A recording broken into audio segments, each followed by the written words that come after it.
एक बहुत बड़ा टॉपिक है जिसको हम ओवरफिटिंग कहते हैं। तो ओवरफिटिंग हम किसी भी किस्म की चीज़ को अगर डिस्कवर करते हैं तो हमें ये बात पता होती है कि जहाँ पे कोई नुकसानात होते हैं वहाँ पे कुछ न कुछ बेनिफिट्स भी होते हैं। तो अगर हम ये देखें कि ओवरफिट के सिर्फ नुकसान है तो ऐसा नहीं है। अब यहाँ पे ये अब ओवरफिटिंग को पूरा बताने के बाद, ओवरफिट को कॉम्बैट करने के बाद, उसके बाद उसने मॉडल की एक्यूरेसी भी अच्छी ले ली। और देन अब ये कहते हैं कि अब हम मॉडल को फिट जब हमने करना है, परफेक्ट फिट करने के लिए हमें उसको ओवर फिट पहले करना होता है। To achieve the perfect fit you must first overfit. ये और ये किस तरीके से ओवर फिट करेगा और उसके बाद फिर दोबारा इसको ट्रेन करेगा और वो सारी चीजें दिखाएगा। इस इन इन टॉपिक्स में हम ये देखेंगे कि अगर हमारी लर्निंग, मॉडल की लर्निंग कितनी होनी चाहिए। मतलब जो एक कॉमन तरीके से हम उसको करते हैं तो आई थिंक वो माइनस 0 टू आई थिंक इस तरह से होती है। लेकिन अगर हम उसको फर्स्ट एक एक स्टेप पे डालते हैं तो फिर उस मॉडल की ट्रेनिंग में उसका लॉस कितना बढ़ जाएगा, एक्यूरेसी कितनी कम हो जाएगी। और साथ-साथ ये ओवरफिट करेगा मॉडल को और उसके बाद ट्रेन करेगा और उसके बाद दिखाएगा कि एक्यूरेसी में क्या डिफरेंस आया है। Since you don't know in advance where the boundary lies, you must cross it to find it. अगर हम इसको ऐसे समझें कि हमारे हमारे पास भी कोई बाउंड्री बना दी जाए, जब तक हम उस बाउंड्री को क्रॉस नहीं करते, तो हमें ये नहीं पता चलता कि वो बाउंड्री थी कहाँ। फॉर एग्जाम्पल अगर हम ट्रेनिंग की तरफ जाते हैं और वहाँ लर्निंग रेट हम अपनी तरफ से कुछ भी डाल देते हैं, 1 डाल देते हैं, 0 1 डाल देते हैं, तो फिर वहाँ पे जब वो सारा कुछ ट्रेन होने के बाद हमें उसके रिजल्ट्स होते हैं तो वो 30-40% एक्यूरेसी आ रही होती है। तो हमें ये पता चलता है कि जनाब हम एक्यूरेसी से 80, अगर 80 है तो हम और हमारे पास 40 आई है तो हम 40% दूर हैं। तो दैट्स मीन हमें कोई ना कोई बाउंड्री पता चल रही होती है। So your initial goal as you start working on a problem is to achieve a model that shows some generalization power that is able to overfit. तो हमें क्या देखना है, सबसे पहले हम अपने मॉडल को ओवरफिट करके देखेंगे कि इसको ओवरफिट करने से हमें क्या इसकी बाउंड्रीज मिल रही हैं कि कहाँ पे फॉल कर रहे हैं, हमें किन चीजों को चेंज करना है। Once you have such a model, you will focus on refining generalization by fighting overfitting. जब आपके पास एक ऐसा मॉडल आ जाएगा तो आप क्या फोकस करेंगे कि इसके पैरामीटर्स में क्या-क्या चीजें चेंज करनी है जिससे मेरा मॉडल ओवरफिट नहीं रहेगा। So basically you are identifying the errors और identifying the mistakes of the model. अगर कोई इससे बेटर वर्ड्स हो किसी के पास तो वो भी अच्छा है, लेकिन शायद हम यही करने जा रहे हैं।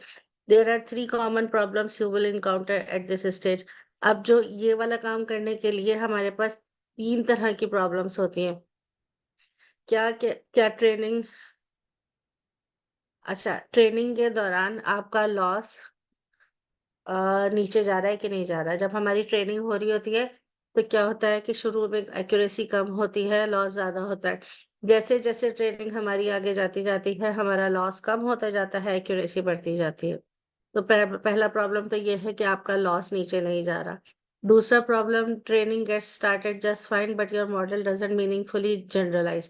आपकी ट्रेनिंग तो हो गई है, लेकिन आपका मीनिंगफुली जनरलाइज़ आपका मॉडल नहीं हुआ। तो अब आपके पास एक कॉमन सेंस बेसलाइन होती है जिसको आपने जो है वो सेट किया हुआ होता है। फॉर एग्ज़ाम्पल आपने ये सेट किया हुआ है अपने दिमाग में कि आपकी एक्यूरेसी 97% आनी चाहिए, तो वो नहीं आ रही। तो एक एक कॉमन सेंस के थ्रू भी आप देख रहे होते हैं कि मेरा मॉडल जनरलाइज़ हुआ है कि नहीं हुआ है। Training and validation loss both go down over time. अच्छा, तीसरा मसला ये होता है कि ट्रेनिंग और वैलिडेशन दोनों एक साथ नीचे जा रहे होते हैं and you can beat your baseline, और आपने अपनी बेसलाइन को भी बीट कर दिया होता है, but you don't seem to be able to overfit which indicates you are still underfitting. तो और आप ओवरफिट की तरफ नहीं जा रहे होते, तो वो आपको इंडिकेट कर रहा होता है कि अभी आप अंडरफिटिंग के अंदर ही हैं। तो अब ये सारा जो इसने डिस्क्राइब किया है थोड़ा सा कंफ्यूजिंग है। इस कंफ्यूजन को ये इसी चैप्टर में और उसके बाद आई थिंक 7 चैप्टर के कुछ कुछ पोर्शन में इसको और डिस्क्राइब करेगा। ये हम अभी चैप्टर नंबर 5 के ऊपर हैं, और 5 में जितना इन डिटेल ये जा सकता था उतना गया है इस प्रॉब्लम पे, क्योंकि ये बड़ा प्रॉब्लम है। और फिर 7 में थोड़ा सा इसको और डिस्क्राइब किया। अच्छा, let's see how you can address these issues to achieve the first big milestone of a machine learning project. तो ये अब हम इसमें कुछ चीजें करके देखेंगे जिससे हम मशीन लर्निंग के प्रोजेक्ट का पहला समझे माइलस्टोन को अचीव करेंगे। Getting a model that has some generalization power, it can beat a trivial baseline and that is able to overfit. अब यहाँ पे इसने अपने अपने ही मॉडल की थोड़ी सी ट्रेनिंग दिखाई हुई है, और उस ट्रेनिंग को मैंने एक नोटबुक पे लिया भी है। Sometimes training doesn't get started or it stalls too early, your loss is stuck. आपका जो लॉस है वो ट्रेनिंग के दौरान स्टक हो जाता है, यानी कि अब आपके एपॉक्स, फॉर एग्जांपल आपने उसको 10 एपॉक्स दिए हैं, 8 6 चल गए हैं, और 5 पे भी सेम लॉस आ रहा था, 6 पे भी सेम आ रहा था, 7 पे भी सेम आ रहा था, तो मोस्ट प्रोबेबली अब 7 8 9 10 पे भी सेम ही आएगा।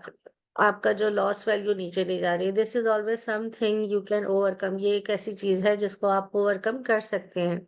Remember that you can fit a model to random data even if nothing about your problem makes sense. You should still be able to train something, if only by memorizing that training data.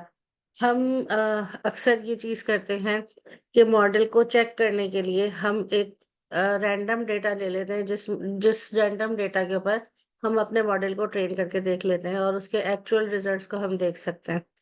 When this happens, it's always a problem with the configuration of the gradient descent process, your choice of optimization. अच्छा, अब ये कहता है कि इसमें problem ये भी हो सकता है कि आपने जो ऑप्टिमाइजर चूज किया है उसमें भी प्रॉब्लम हो। आपकी जो डिस्ट्रीब्यूशन ऑफ इनिशियल वैल्यूज है, जो आपने इनिशियल वैल्यूज उसको दी हैं, और उसका जो डिस्ट्रीब्यूशन है, यानी कि जो वेट्स ऑफ द मॉडल है, उसमें प्रॉब्लम हो सकती है, आपके लर्निंग रेट में प्रॉब्लम हो सकती है, और आपके बैच साइज में भी प्रॉब्लम हो सकती है। अभी हम इन्हीं सब चीजों पे आगे बात करेंगे। इस चैप्टर में बेसिकली हम लर्निंग रेट को, बैच साइज को, वेट्स ऑफ द मॉडल्स को, इन्हीं सब चीजों को डिस्कस करने वाले हैं।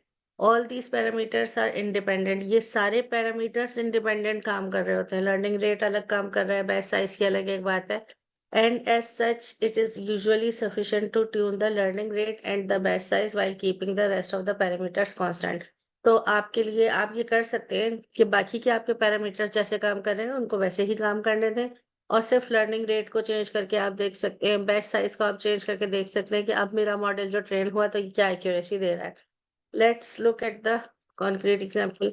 ये एमनेस्ट डेटा सेट पे हमने चैप्टर 2 में काम किया था, और ये वहीं से एक उठाया हुआ कोड है, जो कि जिसमें लर्निंग रेट यहाँ पे लिखा हुआ नहीं है, लेकिन लर्निंग रेट ये है। इसने इसको 1 दिया है लर्निंग रेट, ये रहा। ठीक है, और अगर हम यहाँ पे इसको देखें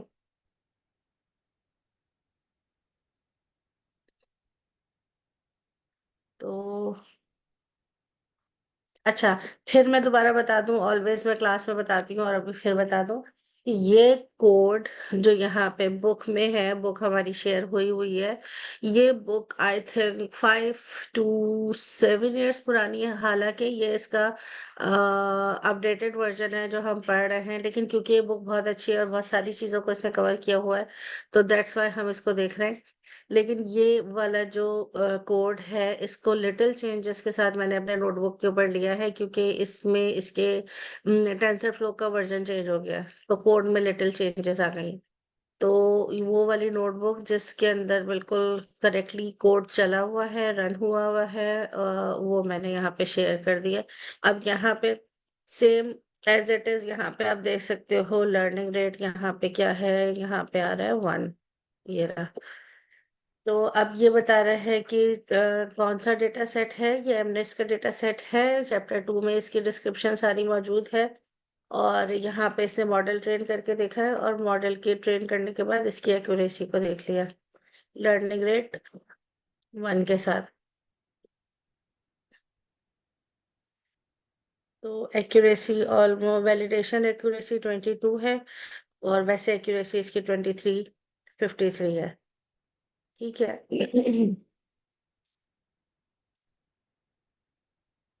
और बाकी कोड बिल्कुल वैसे ही है जो हमने डिस्क्राइब किया हुआ है पहले काफी दफा। 60,000 इमेजेस हैं इसमें। और इसको रेजोल्यूशन, इसकी जो डायमेंशंस है 28 by 28 पे मल्टीप्लाई किया हुआ है, और फ्लो सारी चीजें वैसे ही है। The model quickly reaches a training या वैलिडेशन एक्यूरेसी इनटू 30 to 40%। अच्छा, अब ये 30 to 40% आ रहा है, वहां पे आपने देखा कि वो वाली जो एक्यूरेसी है 23 और 25% आ रही है। तो इससे परेशान होने की कोई भी बात नहीं है। अगर घर में प्रैक्टिस करो और इतना फर्क आ रहा हो, जैसे 30 है और यहाँ पे 23 कह रहा है, तो इट डजेंट मैटर, क्योंकि अलग अलग टाइम पे ट्रेनिंग में चेंजेस होते हैं, फर्क आता है। तो ये इतना बड़ा मसला नहीं है। तो अच्छा, but can not get past that, let's try to lower the learning rate to more reasonable value of learning -2। यहाँ पे इसने इसी मॉडल को वहां पे जो मॉडल था सेम मॉडल है, इसको चेंज किया है और इसको लर्निंग रेट -2 दे दिया है। ये रहा। अच्छा, लर्निंग रेट -2 दे दिया, तो अब उसके बाद उसकी एक्यूरेसी में क्या डिफरेंस आया है वो भी हम देख लेते हैं। मे बी कोई डिफरेंस आया हो।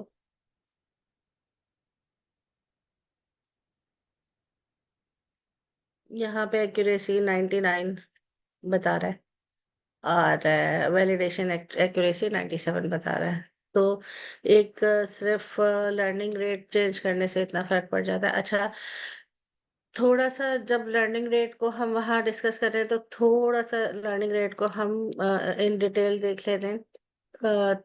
छोटी मोटी चीजें बस। What is the learning rate in machine learning? We deal with two sorts of parameter. हमारे पास दो तरह के पैरामीटर्स होते हैं। एक लर्नेबल पैरामीटर्स हैं और हाइपर पैरामीटर्स हैं।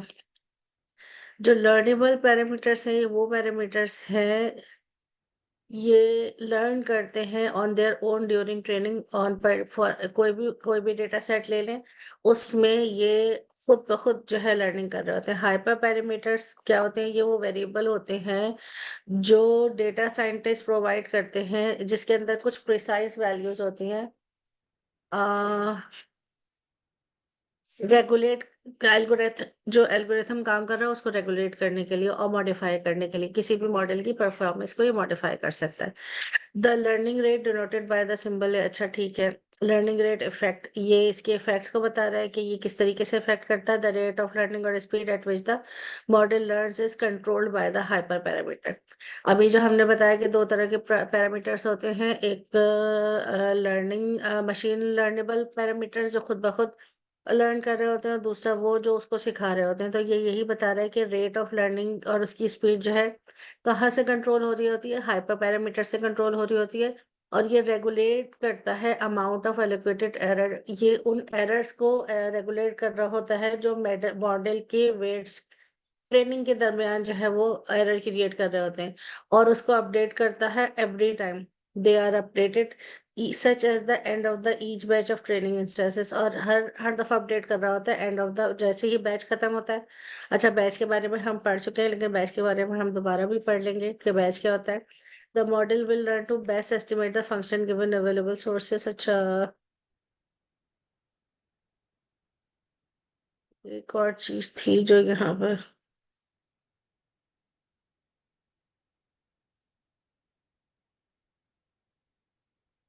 अच्छा, हमारा जो लर्निंग रेट होता है वो कॉस्ट फंक्शन, जो हमारी ग्रेडियंट वैल्यूज होती है, उनके ऊपर डिपेंड कर रहा होता है। आई थिंक ये बहुत इन डिटेल चला जाएगा। बस जाओ, अल्लाह हाफिज। हाँ, अच्छा, यहाँ पे हमने दो मॉडल, एक छोटे छोटे से दो मॉडल्स को ट्रेन करके लर्निंग रेट चेंज करके देख लिया।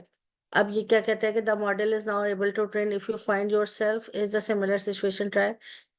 अब आपका काम क्या है कि इसी इसी वाले मॉडल को लेके और इसमें लर्निंग रेट्स को चेंज करके देखें कि डिफरेंट लर्निंग रेट्स के ऊपर हमारा मॉडल कैसे, सारे पैरामीटर्स को सेम रखना है, सिर्फ लर्निंग रेट को डिफरेंट डिफरेंट करके देखना है। और वो आई थिंक दो दो एक एक दो दो मिनट में ट्रेन हो जाएगा। अगर आपने कॉपी पेस्ट किया हो कोड, तो वो लर्निंग ट्रेनिंग में इतना टाइम नहीं लगाता।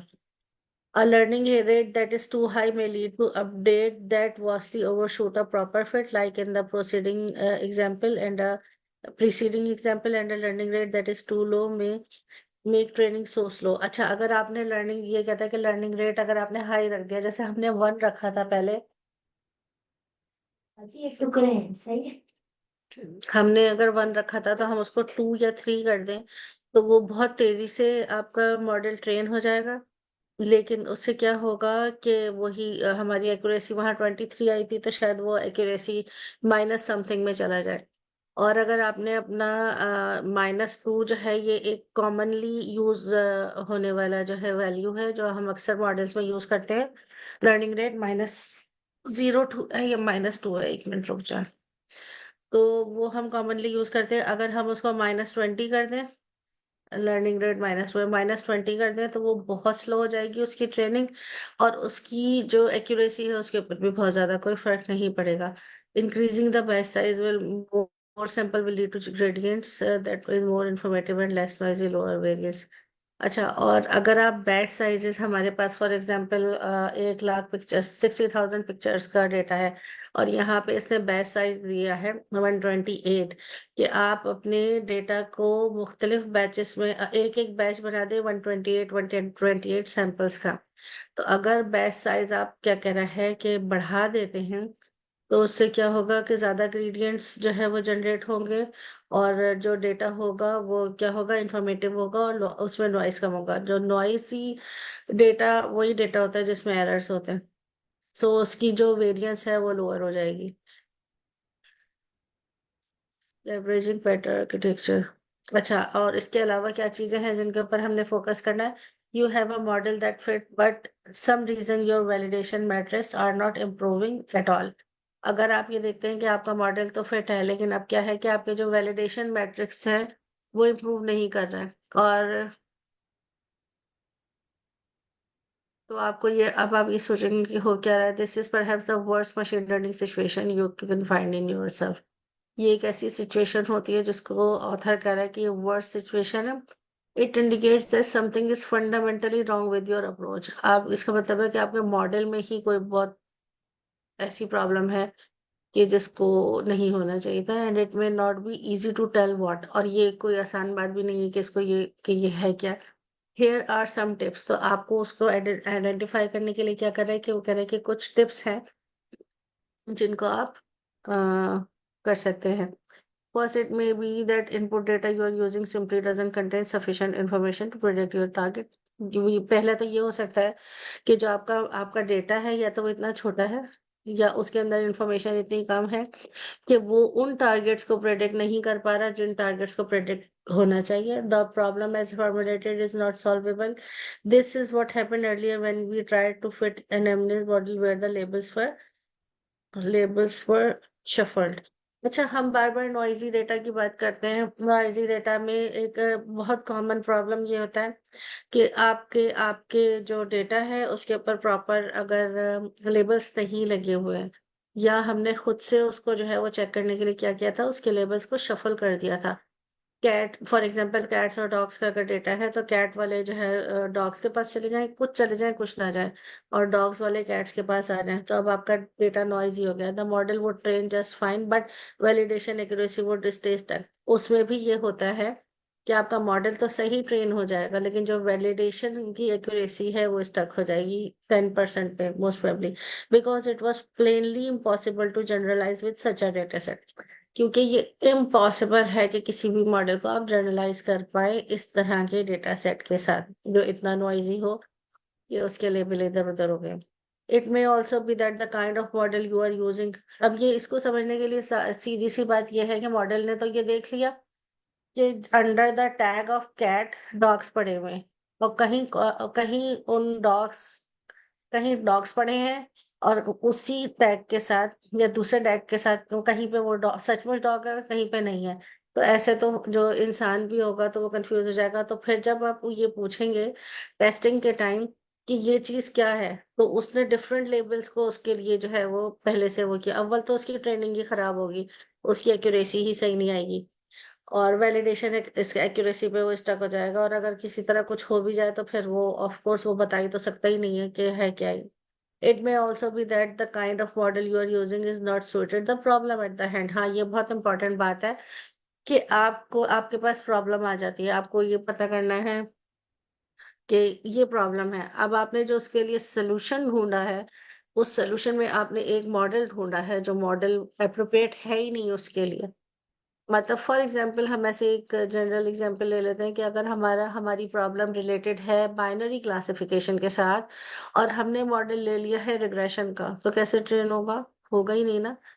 तो फॉर इसमें कहते हैं for example chapter 10 you will see. अब ये कहता है कि चैप्टर 10 में आप देखेंगे कि हम टाइम सीरीज प्रिडिक्शन करेंगे where a densely connected architecture is able to beat a trivial baseline. वहां पे एक बहुत अच्छा बड़ा डेंसली कनेक्टेड आर्किटेक्चर होगा जो बेस लाइन को भी बीट नहीं कर पाएगा।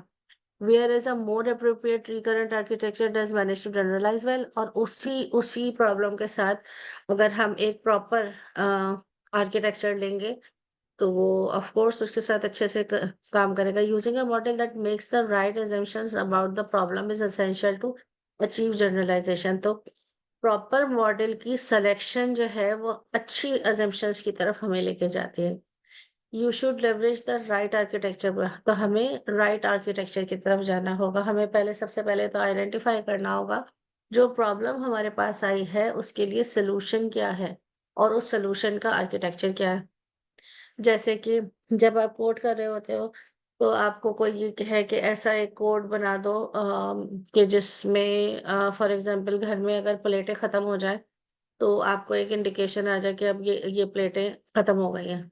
तो आप कोई ना कोई कोड बनाओगे, उस पर फॉर लूप लगाओगे। वहां फॉर लूप की जरूरत थी लेकिन आपने वो लूप लगाया ही नहीं है, तो ऑफ कोर्स आपको रिजल्ट्स नहीं मिल रहे होंगे। बिल्कुल ऐसे ही मॉडल का भी है। ये भी मुख्तलिफ किस्म के कोड से बने हुए हमारे पास आर्किटेक्चर मौजूद हैं जिनको हम यूज करते हैं बड़े टास्क परफॉर्म करने के लिए। In the following chapters you will learn about the best architectures to use for a variety of data modalities, images, text, time series and so on. अब आप चैप्टर्स में देखेंगे कि आपके बेस्ट आर्किटेक्चर जो हमारे डेटा के साथ हैं, जिसमें इमेजेस हैं, टेक्स्ट है, टाइम सीरीज है और बहुत सारी चीजें हैं, वो किस तरीके से मतलब क्या चीजें यहाँ पे इस बुक में मौजूद है। In general you should always make sure to read up architecture best practices to kind of task you are attacking. जब भी आप कोई टास्क लें, आपके पास कोई प्रॉब्लम आए, तो आपके लिए ये ज़रूरी है कि आप उसका आर्किटेक्चर पढ़ लें। हम लोग जब काम करते हैं तो हम लोग ये करते हैं जब हमारे पास प्रॉब्लम आती है और हम उसके सोल्यूशन की तरफ जा रहे होते हैं। फॉर एग्जांपल उसकी सोल्यूशन में सबसे पहली चीज़ आती है कि आपने ओपन एआई को इन्वॉल्व करना है। तो हम ओपन एआई की डॉक्यूमेंटेशन की तरफ चले जाते हैं पहले। पहले हम ये समझते हैं कि ओपन एआई है क्या। जैसे ही हमें ये समझ में आ जाता है कि ओपन एआई किस तरीके से काम करता है, तो हमें ये भी समझ में आ जाता है कि ये वाले प्रॉब्लम के लिए ये वाला प्लेटफॉर्म ठीक है कि नहीं है। तो ये यही चीज कह रहा है कि प्रॉब्लम देख के फौरन मॉडल ट्रेन करने की तरफ ना चले जाए, बल्कि उसकी जो सॉल्यूशंस हैं उनके आर्किटेक्चर की तरफ जाए, उनको अच्छी तरीके से पढ़ लें। नेक्स्ट यू नीड अच्छा congratulations you are almost there. अगर आप ऐसा कर लेते हैं तो आप काफी हद तक चीजें समझ चुके हैं। Next you need to get your model to start overfitting. अब हम जो जो हमने बात स्टार्ट की थी ओवरफिटिंग से, कि हमें बाउंड्रीज को चेक करने के लिए सबसे पहले ओवरफिटिंग की तरफ जाना चाहते चाहिए है। तो अब ये कह रहे हैं कि अब हम चलते हैं ओवरफिटिंग की तरफ। Consider the following small model a simple logistic regression trained on MNIST pixels। अब ये यहाँ पे एक सिंपल सा एमनेस का मॉडल है और उसको ये ट्रेन करेगा और ये ओवरफिट होगा।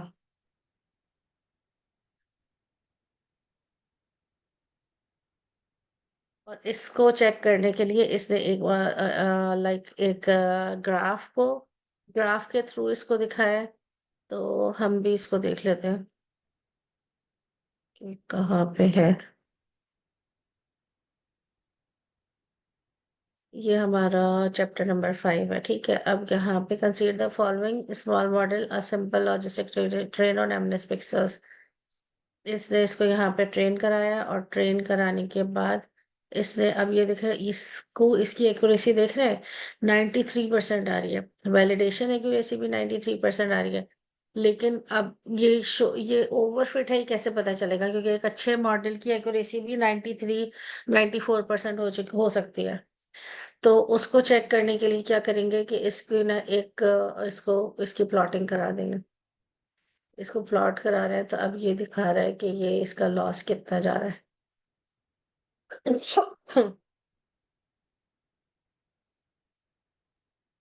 Validation metrics seem to stall improve very slow instead of peaking and reversing course. अब जो आपके वैलिडेशन के मैट्रिक्स हैं वो क्या है, वो बहुत ही स्लो है और वो तेजी से ऊपर की तरफ नहीं जा रहे। The validation loss goes to 0.26 and just stay there. Validation loss जो है 0.26 पे था और उधर ही स्टे कर रहा था। अच्छा, इसको एक दफा और देखें हम कि हमारा वैलिडेशन लॉस आ रहा था इतना ही। हाँ, ये रहा वैलिडेशन लॉस हमारा। 26 पे चल रहा है, 26 30 46 48 23 36, बल्कि ऐसा हुआ कि ये था 30 था, उससे बढ़ा और बढ़ के फिर दोबारा कम हुआ। तो दैट्स मीन कि ये स्टैटिक है या फिर ये आगे पीछे हो रहा है, लेकिन ये कम नहीं हो रहा। तो ये चीज इसने दिखाई है कि इससे पता चलता है इसको यहाँ पे कि क्या, you can fit but you can't clearly overfit. Even after many iteration over the training data, you are likely to encounter similar curve after your career. Remember that it should always be possible to overfit, much like the problem where the training loss doesn't go down. This is an issue that can always be solved. अब ये कह रहे हैं कि ये हाँ overfit हो सकता है, और इस तरह के प्रॉब्लम्स, इस तरह के जो इश्यूज आते हैं वो हमेशा सॉल्व भी हो सकते हैं। If you can't seem to be able to overfit, it's likely a problem with the representational power of your model. अगर आप कोशिश कर रहे हैं अपने मॉडल को ओवरफिट करने की और नहीं कर पा रहे हैं, तो उसका रीजन एक representational पावर भी हो सकती है। आपको you are going to need a bigger model, one with more capacity. अब आपको एक बड़े मॉडल की जरूरत है जिसमें ज्यादा कैपेसिटी हो, that is to save one able to store more information. जिसमें ज्यादा, जितनी ज्यादा हम उसके अंदर यूनिट्स ऐड करेंगे, उतना ज्यादा क्या होगा, इन्फॉर्मेशन उसमें स्टोर होगी। You can increase representational power by adding more layers. और आप क्या कर सकते हैं, उसकी रिप्रेजेंटेशनल पावर को बढ़ाने के लिए उसके अंदर ज्यादा लेयर्स को ऐड कर सकते हैं। तो यहाँ पे ये उसकी एग्जांपल भी दिखा रहा है, लेयर्स विद मोर, और लेयर्स के अंदर पैरामीटर्स भी ज्यादा हो। लाइक पहले हमने इसके यूनिट 96 नहीं लिए थे ना, यहाँ पे इसके यूनिट थे, हम्म, अब ये लेयर्स में चला गया। ये मशीन लर्निंग का कोड है और अब ये लेयर्स में चला गया। यहाँ पे इसने 96 ले लिए, यहाँ पे भी 96 और यहाँ पे भी 96। अच्छा, और using kinds of layer that are more appropriate for the problem at hand, better architecture priors.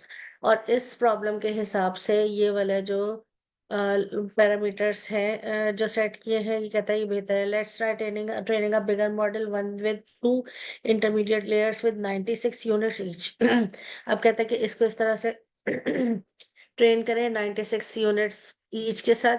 The validation curve now look like exactly like it should be if the model fits fast and start overfitting after 8 epochs. अब आपका model इस उसमें आ गया है कि इसने क्या किया है, वैलिडेशन लॉस अब आपका स्टैटिक नहीं है और आपका मॉडल ओवरफिट 8 epochs के बाद हो चुका है। अब मैं इसको यहाँ पे भी दिखा दूं ये क्या हुआ है। मैं फिर बता दूं कि इस कोड में थोड़े थोड़े चेंजेस हैं, तो यही नोटबुक मैं शेयर कर दूंगी, तो यही नोटबुक उठा लेना। वैलिडेशन लॉस अब 13 20 वो 26 से 13 पे आ गया। ठीक है, अगर कोई चीज ऐड करना चाहे तो कर दे। मैम वैलिडेशन पॉइंट या मतलब लॉस होता क्या है बेसिकली? आपकी आपकी आवाज आपकी आवाज दोबारा बोलिएगा। हेलो। हेलो, अब मेरी आवाज़ क्लियर है? जी जी, आपकी आवाज क्लियर है। मैम वैलिडेशन लॉस या वैलिडेशन पॉइंट ये क्या चीज़ है, आप प्लीज़ बताइएगा। हम जब किसी मॉडल को ट्रेन करते हैं तो हमारे पास क्या क्या चीज़ें होती हैं, हमें क्या करना होता है, एक्यूरेसी देखनी होती है। हमारे पास डेटा कितने तरह, डेटा को जो हम स्प्लिट करते हैं तो तीन तीन पोर्शंस में जो है स्प्लिट करते हैं। एक होता है टेस्टिंग, एक ट्रेनिंग, एक वैलिडेशन। अभी हम वैलिडेशन डेटा के ऊपर काम कर रहे हैं और उसकी एक्यूरेसी ले रहे हैं। तो एक्यूरेसी जब हमारी आ रही होती है 98, 94, 80, तो कहीं ना कहीं तो लॉस हो रहा है ना, 100% तो नहीं है। तो उस लॉस को हमारा मॉडल साथ साथ कैलकुलेट कर रहा होता है। उस कैलकुलेशन को वो हमारे इपॉक्स, हर एवरी इपॉक शो कर रहा होता है। और वो यहाँ पे शो हो रहा है। जो इससे पहले मॉडल था हमारा, वो ये बता रहा था कि वो उसमें स्टैटिक था। यहाँ पे देखो 26 था। अब जब वो लॉस जो है वो कम हो गया तो एक्यूरेसी बढ़ गई। यहाँ पे एक्यूरेसी देखो 93% है। और यहाँ पे जाके अगर हम देखते हैं तो देखो एक्यूरेसी 97% आ गई है। समझ आ रहा है? मॉडल मॉडल की अंडरस्टैंडिंग है, मॉडल किस तरीके से काम करता है। थोड़ा सा यस अगर अभी भी समझ है ना, समझ में आ रहा है? यस मैम यस, अब समझ गए। ओके, ठीक है। ठीक है, हम आगे चलते हैं। अच्छा, जो बच्चे आ रहे हो क्लास में, यार कोई मॉडल हमें भी ट्रेन करके दिखाओ तो सही। छोटे मोटे कोई मॉडल उठाओ, ट्रेन करो। हम उसमें स्टक हो हफ्ते तक, मजा आए हमें भी, तुम लोगों को भी, तुम्हें भी अच्छा सीखने को मिले। अच्छा, improving generalization. Once your model has shown itself to have some generalization power and to be able to overfit, it's time to switch your focus to maximizing generalization. ये काफी ज्यादा कंफ्यूजिंग टॉपिक है कि हम पहले ओवरफिटिंग से combat कर रहे थे कि ओवरफिट मॉडल को कैसे सही करना है। अब हम अपने अच्छे खासे मॉडल को खुद ओवरफिट कर रहे हैं, उस बाउंड्री को जानने के लिए कि वो वाली बाउंड्री कहाँ पे है जहां तक हमारे मॉडल की ट्रेनिंग होनी चाहिए। और ये काफी इंपॉर्टेंट चैप्टर है थ्योरेटिकल, कम कोड है, इसमें ज्यादा बातें हैं, लेकिन अगर ये बातें समझ में आ जाए तो किसी भी मॉडल को देख के आप उसके अंदर क्या बुराइयां हैं उसको आइडेंटिफाई कर सकते हैं। तो बहुत इंपॉर्टेंट है, अगर घर में अपने पास 4-5 दफा भी पढ़ सको इस चैप्टर को तो पढ़ना, क्योंकि मुझे ऑलवेज इसको पढ़ के अलग बातें समझ में आती है। ये अच्छा चैप्टर है। ये कहते हैं once your model has shown itself to have some generalisation, अब आपके मॉडल के पास एक जनरलाइज, मतलब हमने खुद से उसको ओवरफिट किया है और अब उसके पास वो पावर आ गई है कि वो जर्नलाइज हो सकता है। पहले हमारा मॉडल खुद से ओवरफिट था, फिर हमने जर्नलाइज करके ठीक किया था। अब हमने अपने मॉडल को खुद से ओवरफिट किया है और अब हम उसको आइडेंटिफाई कर रहे हैं कि अब इसमें जनरलाइजेशन की पावर आ चुकी है। एंड टू एबल टू, अब ये ओवरफिट हो सकता है। It's time to switch your focus to maximising generalisation. अब आपका फोकस, मेन फोकस क्या होना चाहिए कि हमारी जनरलाइजेशन मॉडल की टूवर्ड्स मॉडल कितनी ज्यादा हो सकती है, हम उसको कितना ज्यादा कर सकते हैं। अब उसमें जो पॉइंट्स आ रहे हैं उसको ये डिस्कस कर रहा है कि डेटा सेट क्यूरेशन क्या है। You are already learn that generalisation in deep learning originates from the latent structure of your data। अब हमारे ये जो हमारी जनरलाइजेशन है ये कहाँ से आती है, हमारे डेटा के ही स्ट्रक्चर के अंदर जो लेटेंट स्पेस होता है वहां से हो रही होती है। If your data makes it possible to smoothly interpolate between samples, you will be able to train a deep learning model with generalise. अगर तो आपका डेटा डेटा के अंदर ये पॉसिबिलिटी है कि वो स्मूथली इंटरपोलेट हो सकता है। अच्छा, इसकी टर्मिनोलॉजी जो इंटरपोलेट है इसको भी मैंने कहीं सर्च करके रखा था।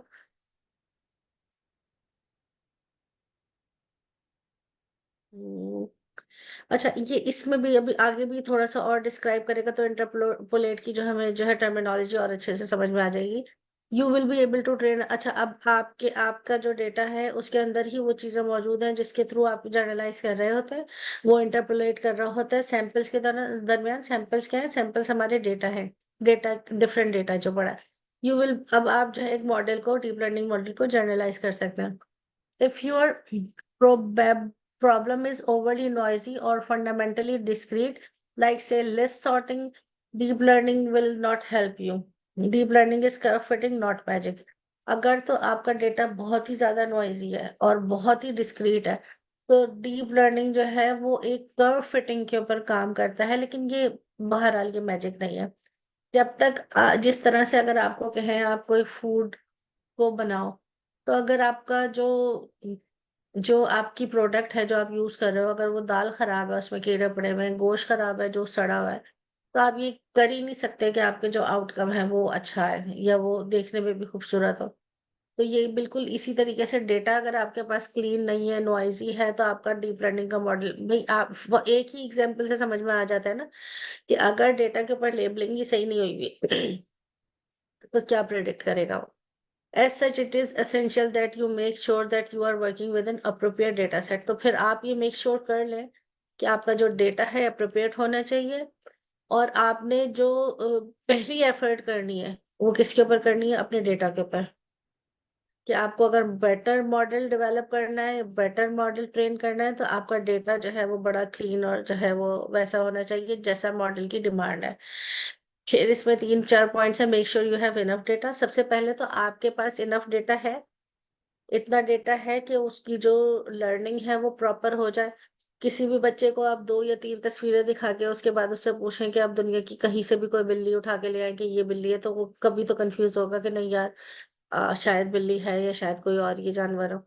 इसी तरह से हमारा जो मॉडल का लर्निंग प्रोसेस है उसमें जितना ज्यादा डेटा होगा उतनी लर्निंग ज्यादा अच्छी होगी और वो उतना पहचानने के लिए उसकी एक्यूरेसी मैक्सिमम पे जाएगी। Remember that you need a dense sampling of the input cross output space. More data will yield a better model. Sometime problem that seem impossible first become solvable. बहुत सारी, बल्कि ये कह रहे हैं कि बहुत सारी प्रॉब्लम्स तो ऐसी होती हैं कि जब आप उनको देखते हैं तो आपको लगता है कि इम्पॉसिबल है, लेकिन जब आपके पास लार्जर डेटा सेट्स होते हैं तो आप उनके ऊपर काम कर पाते हैं। Minimise labelling errors, visualise. अब आपने लेबलिंग एरर्स को कम से कम करना है। इनपुट को विजुअलाइज योर इनपुट, ये कह रहा है इनपुट को चेक करना है। इनपुट क्या है? इनपुट आपका डेटा ही है। To check for anomalies and proofread your labels. और लेबल्स को आपने जो है ना वो दोबारा से चेक करना है कि लेबल्स जो अंडर द लेबल्स जो चीजें हैं वो सेट है। तो जब हम मॉडल ट्रेन कर रहे होते हैं उससे पहले हम क्या करते हैं, एक डेटा एनालिसिस करते हैं। डेटा एनालिसिस करते वक्त हम क्या देखते हैं कि हमने इंडेक्स नंबर 1 डाला तो हम देख रहे हैं इंडेक्स नंबर 1 पे क्या पड़ा हुआ है। टेक्स्ट को भी देख सकते हैं, पिक्चर्स को भी देख सकते हैं। तो आप प्रूफ रीड कर सकते हैं अपने डेटा को। Clean your data, deal with missing values. अगर आपका डेटा क्लीन नहीं है उसको क्लीन करें, कहीं मिसिंग वैल्यूज हैं तो उनको फिल कर दें। बहुत सारे मेथड्स हैं, खुद ब खुद हो जाते हैं। फिल ना के मेथड से जितने भी मिसिंग वैल्यूज होंगे उस सब पे जीरोस आ जाएंगे। We will cover this in the next chapter. और इसको और कर मिसिंग वैल्यूज को फिल करने के और भी जो तरीके हैं ये कह रहे हैं कि चैप्टर नंबर 6 में हम देखेंगे। If you have many features you, अच्छा, ये बात मैंने पहले भी बहुत दफा बताई है और ये मैं फिर बता रही हूँ। जब हम डेटा सेट की बात करते हैं और हमारे पास बहुत सारे फीचर्स होते हैं, बहुत सारे फीचर्स। फीचर्स क्या होते हैं, कोई डिस्क्राइब करेगा या मैं दोबारा बता दूं कि फीचर्स क्या होते हैं?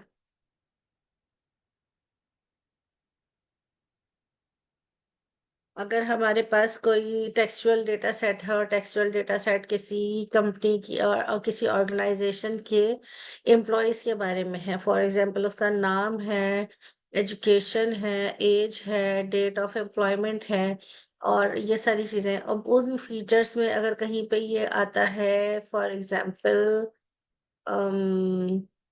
लास्ट, जो उनकी लास्ट ऑर्गेनाइजेशन, उनका नेम, और हमारा मॉडल ये डिमांड नहीं करता कि ये वाला फीचर वहां पे वो किसी किस्म से हेल्पफुल नहीं है, तो उस फीचर को आप निकाल दें।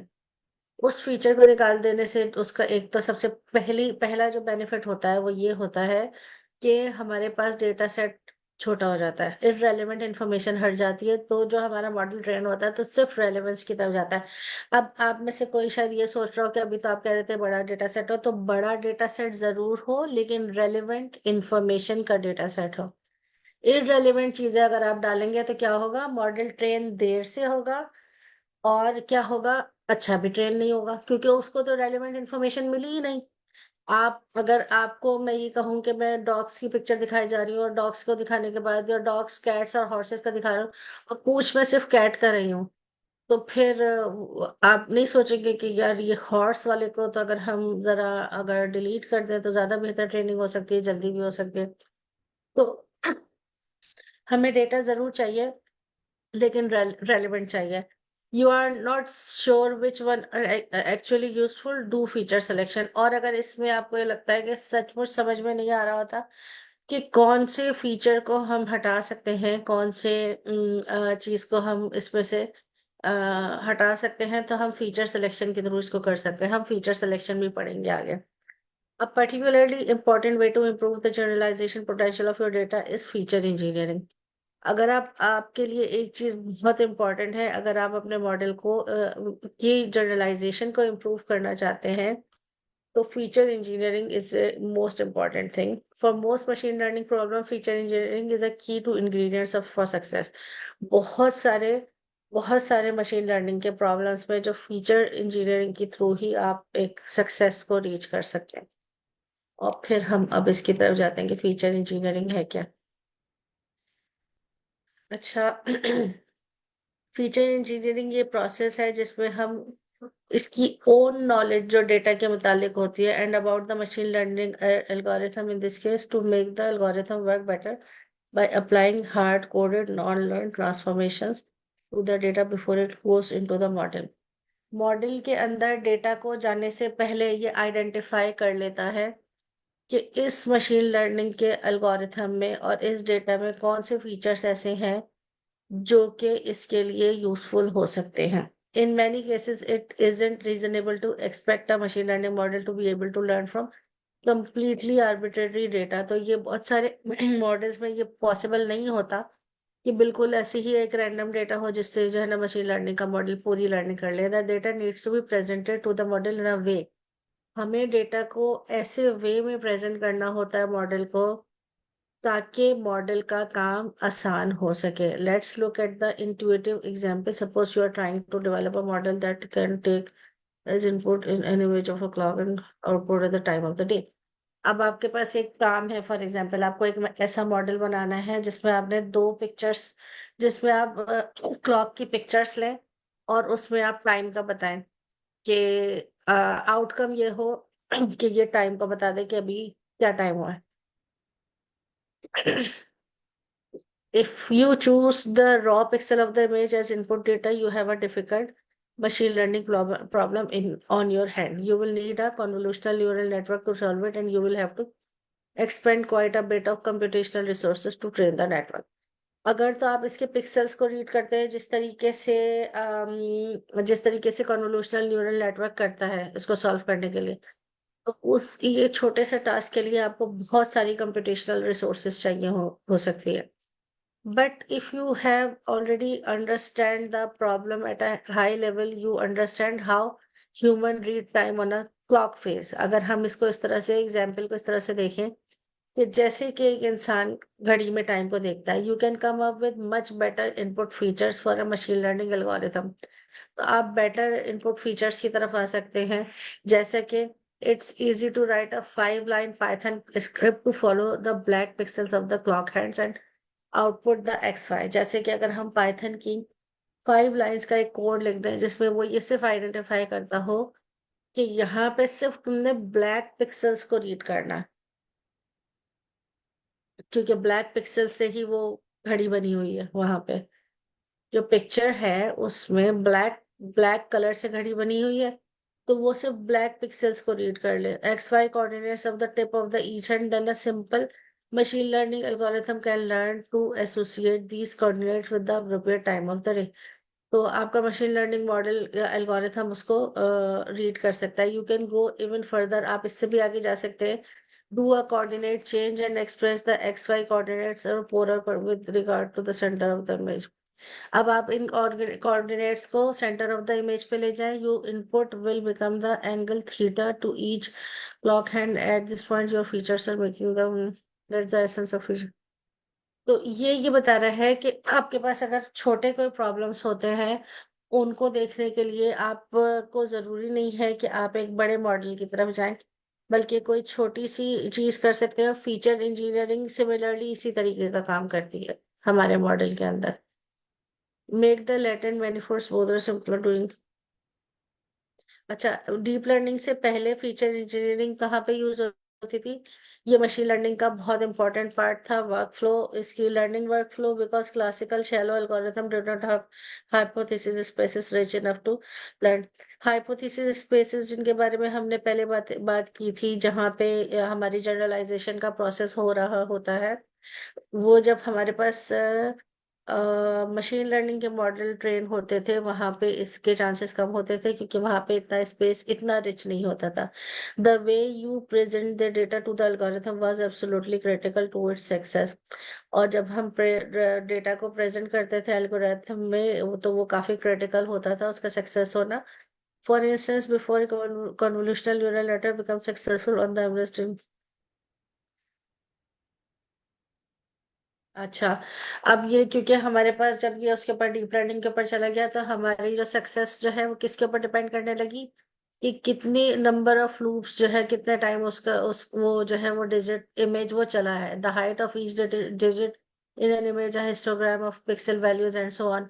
और वो उसके एवरी फीचर को रीड कर रहा होता है कि उसकी हाइट क्या थी, उसकी घड़ी की सुई की पोजीशन क्या थी, सुई की पोजीशन 3 की तरफ थी, वर्टिकल थी कि हॉरिजॉन्टल थी.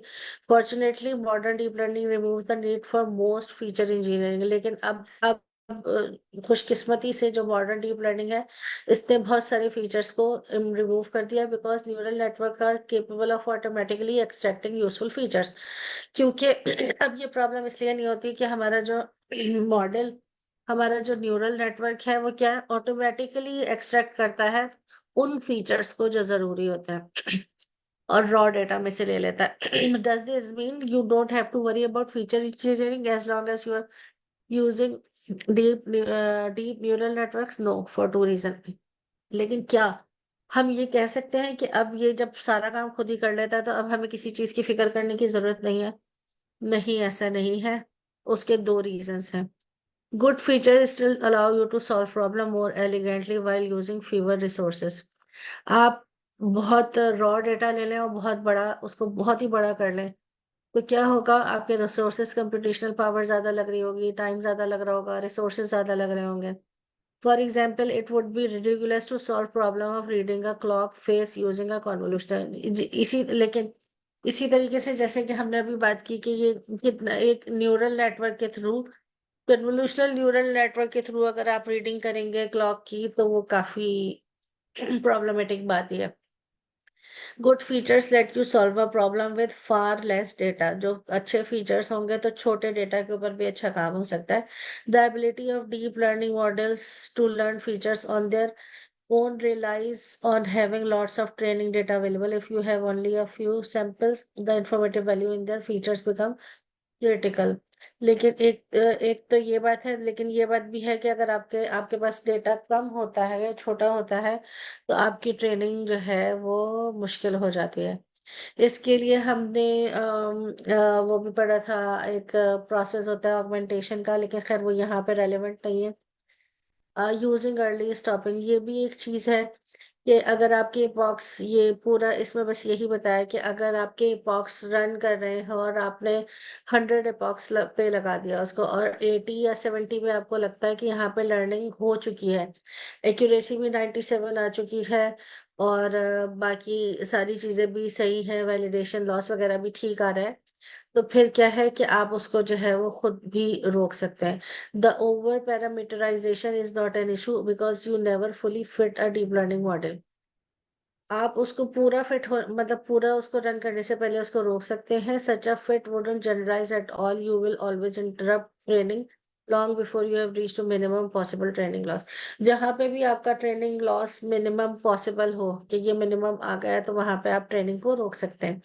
Finding the exact point during training where you have reached the most generalized fit, the exact boundary between an underfit curve and outfit curve is one of the most effective things you can do to improve generalization.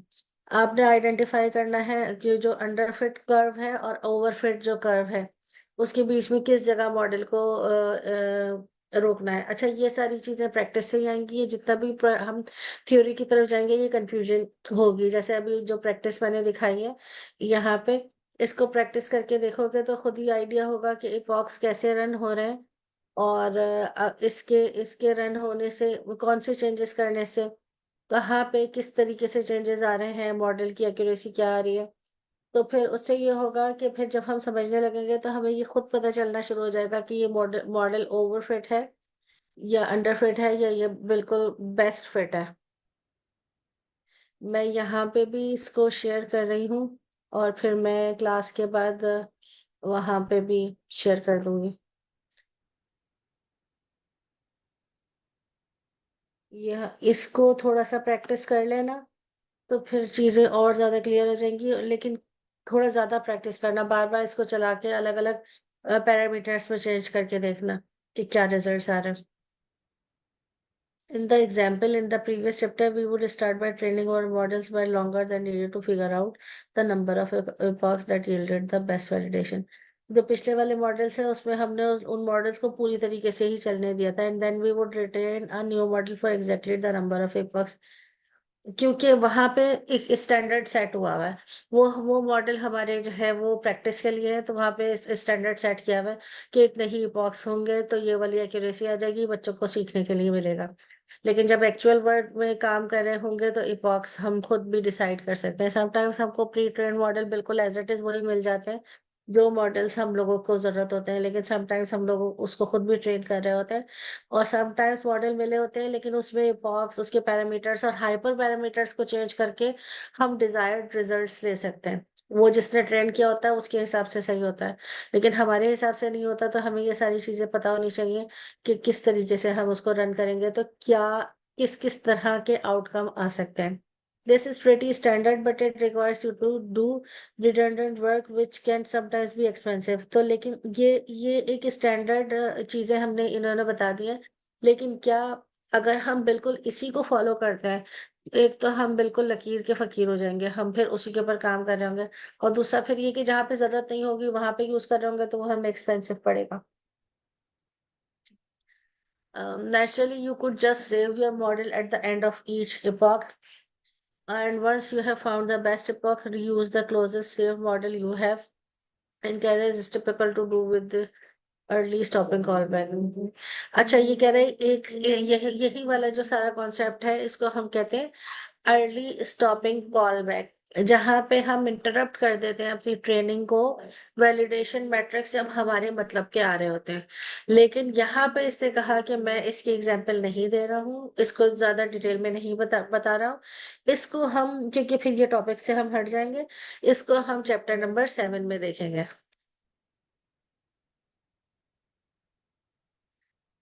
ठीक है, regularization your model techniques are set of best. हम अभी parameters के ऊपर ही बात कर रहे हैं। हमने लर्निंग रेट को देखा है, हमने उसके बाद बैच को थोड़ा सा देखा था, हमने फिर अपने मॉडल को ओवरफिट किया था, फिर हमने उसको तैयार कर लिया था कि ओवरफिट होने के बाद अब ये जनरलाइजेशन के लिए तैयार है।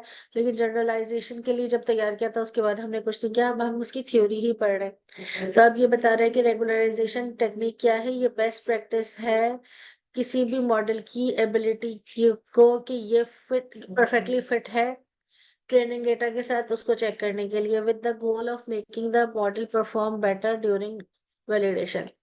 और इसका गोल क्या है कि ये क्या मॉडल परफॉर्म सही कर रहा है वैलिडेशन के दौरान। This is called regularization the model because it tends to make the model simpler, more regular, its curve smoother, more generic.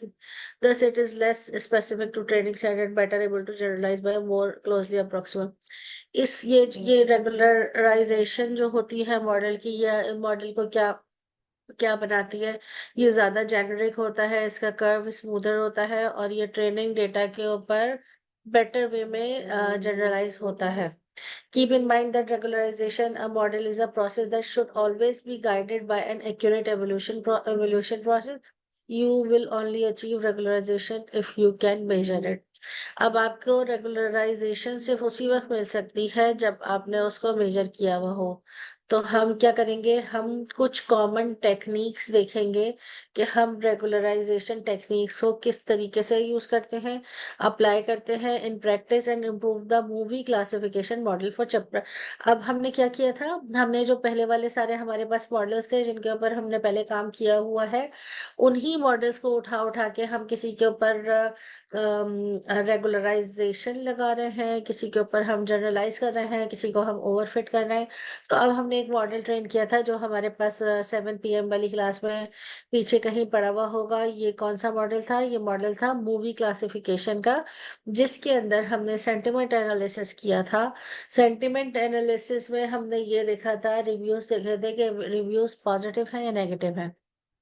तो उस वाले मॉडल के ऊपर अब ये रेगुलराइजेशन वाली टेक्निक्स को लगाएगा और लगा के ये जो है ना डिफरेंट तरीके से उसकी जो है इंटरप्रिटेशंस लेगा। ठीक है, क्लास का टाइम खत्म हो गया है, मैं ये वाली नोटबुक शेयर कर रही हूँ। इंशाल्लाह हम कल इसी को कंटिन्यू करेंगे। अल्लाह हाफिज। अल्लाह हाफिज।